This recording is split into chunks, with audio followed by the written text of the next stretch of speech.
It's fairly well known that the Department for Transport is working towards the potential for a road collision investigation branch.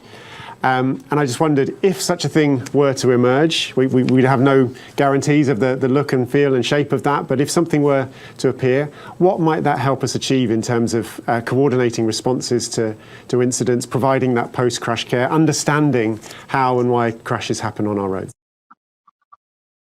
Yeah, absolutely. I was part of the original conversations around what the road collision investigation branch could look like, and I've got to be honest, it's a really exciting time.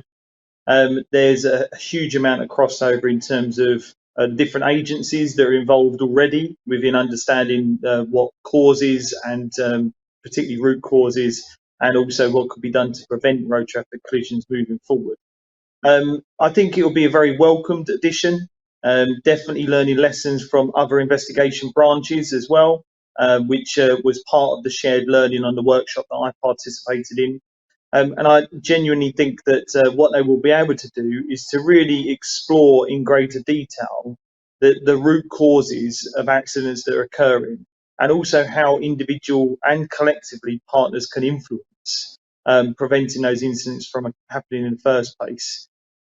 We are doing a piece of work as part of the National Fire Chiefs Council, which is looking at where our road response occurs. And part of that includes a real good understanding of how transient the risk is in terms of road traffic collisions, and also where you're then trying to target your prevention activity, which is often going to be a great distance from a border of an individual fire and rescue service, for example. And I think the collision investigation branch could actually break down those boundaries and work as a whole country approach, which I think will be really advantageous.